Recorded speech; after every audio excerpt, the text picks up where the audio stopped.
Exciting two-day Cox Plate Carnival scheduled for this year. Yeah, it is. It's something that the club's launched for 2012, coincides with the new TAB wagering agreement that we've got in place, but also to the sporting bet sponsorship of the Cox Plate Carnival. So we've picked up the Manikato Stakes, taken that from the launch of the night racing season, putting a Group 1 sprint race over 1200 weight for age, we think is a great way to attract international horses out to Melbourne for the Carnival, which will then allow them to go on and run in the $1 Million Patnack at Flemington.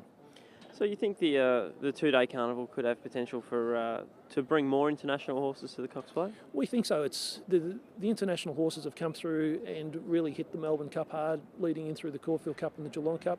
We think that the sprinting horses to tie in with Hong Kong towards the end of the year. But I think the key to it was putting the two Group 1 side by side, 15 days apart. Our races come through at $750,000. The hope for the club is to get that to $1 million, and then that'll bookend nicely in with the Patnack. What about for the Cox Plate this year, the Sporting Bet Cox Plate? Do we have any internationals earmarked as potential runners? Yeah, we think Planteur could come through. The connections there with Marco Botti training that horse. He's got Jackalbury and Crackerjack King, both owned, of course, in part by Australian connections. So to put one more on the pallet and bring him out is a real possibility. Disappointing that a few of the others that we invited didn't come through in the nominations, but terrific to see Reliable Man come through. The club will now issue an invitation to the connections of Reliable Man, which will cover all expenses to get him out. And then other horses like Master of Hounds or Shri Putra, we're keen to see if we can get those ones. Looks like, we say this every year, but it looks like a one out of the box, the Cox Plate this year. Atlantic Jewel, December Draw, Lucas Cranach, the likes. The club must be excited about the Cox Plate this year. Well, it is shaping up as the race of the Spring Carnival. Of course, there was going to be a lot of coverage on Black Caviar if she came back and returned to the track after what she did in the UK.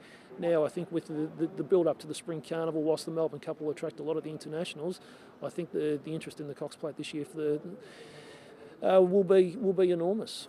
And with the Manikato no longer on the launch of the night racing season, what's the club got in store for the new upcoming night racing season at Moonee Valley? Yeah, we've got over $11 million on offer for prize money and bonuses. Of course, we're running season 3 of the Essendon Mazda 55-second challenge, which has been enormously popular and successful with the trainers really getting behind to support that one.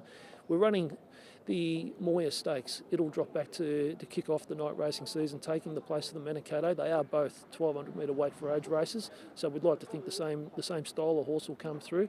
And of course, we're hoping the Black Caviar does come back through in the autumn. And if that's the case, you could see her last run in Melbourne maybe being the William Reid Stakes.